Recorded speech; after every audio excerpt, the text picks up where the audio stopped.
That night, the lights in New York shone brighter than usual.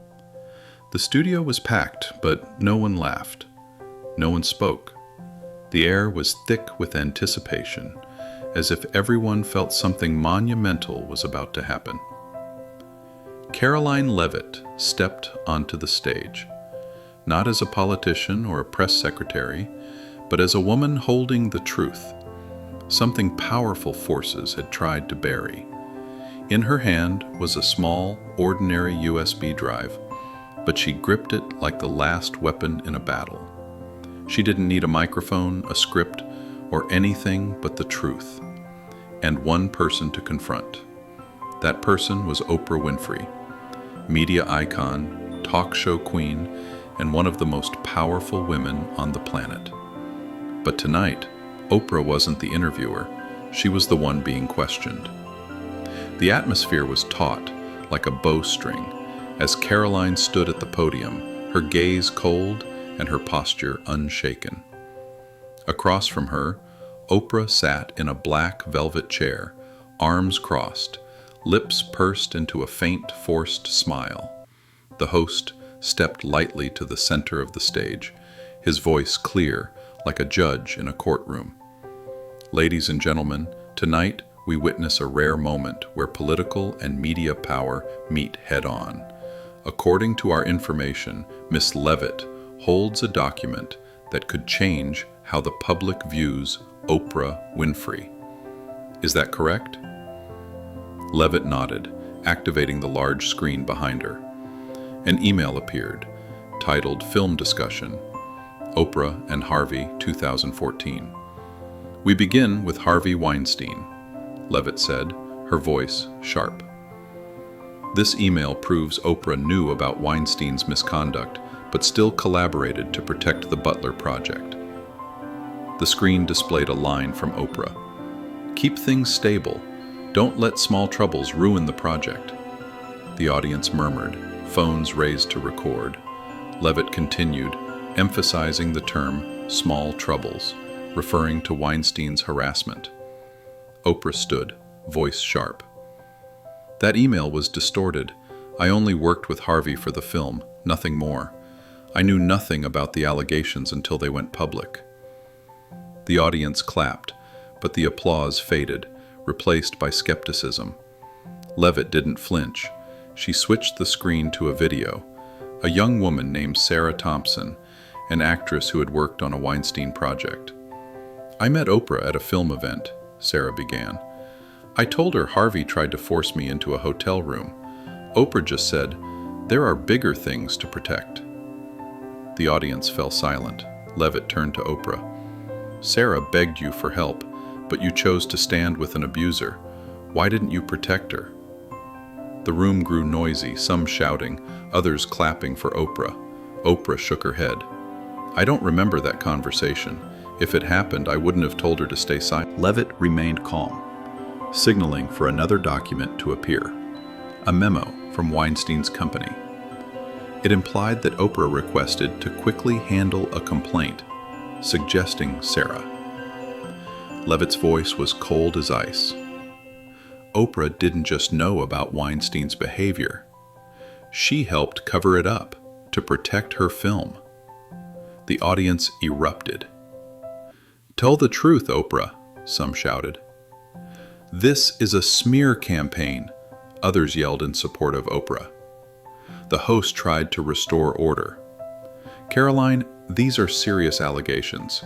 Are you certain about the authenticity of these documents?" Levit nodded. "Everything I present comes from reliable sources." But Sarah and others can't wait any longer. This is just the beginning. The room buzzed with mixed reactions. Conservative outlets praised Levit. Liberal outlets called her an opportunist. The tension was palpable as the studio waited for the next blow. Levit pressed on, shifting gears. "Let's talk about Oprah's Leadership Academy for Girls in South Africa," Levit said, voice steady, each word deliberate. It was promoted as a beacon of hope, but for some girls, it became the start of traumas they'd carry for life. The audience fell deathly silent. The screen flashed an image of the academy, a sprawling campus under the African sun. Levit continued. In 2007, a dorm matron named Virginia Makopo was accused of abusing students. Oprah publicly apologized, but did she act? Levit signaled for another video. Amina and Kosi, former students, shared their experiences, revealing how Oprah's apology was like a passing breeze. The room was shocked. Levit faced Oprah, her voice firm. You knew about the abuse. You had the power to act, but you chose your reputation over their safety. Oprah stood, her face showing a mix of hurt and defiance. I poured my heart into that school. I didn't know about the abuse until later, and I stepped back when I heard about it. Levit didn't back down. You didn't just apologize. You orchestrated a cover-up.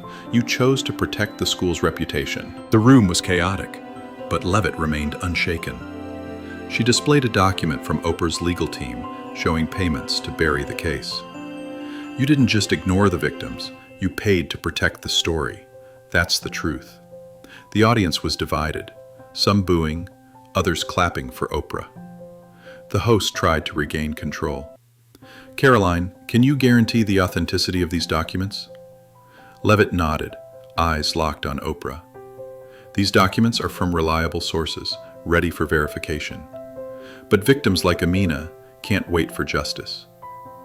The tension in the room was suffocating. The host, struggling to stay calm, asked, "Do you have more to share?" Levit took a breath, then began. Let's talk about Joas, the healer Oprah promoted. The screen lit up with a clip from the Oprah Winfrey Show, where Oprah praised Joas, saying, "He has helped thousands find hope." Levit continued, but Joas wasn't a healer. He was an abuser, accused of assaulting hundreds of women, and Oprah made him famous.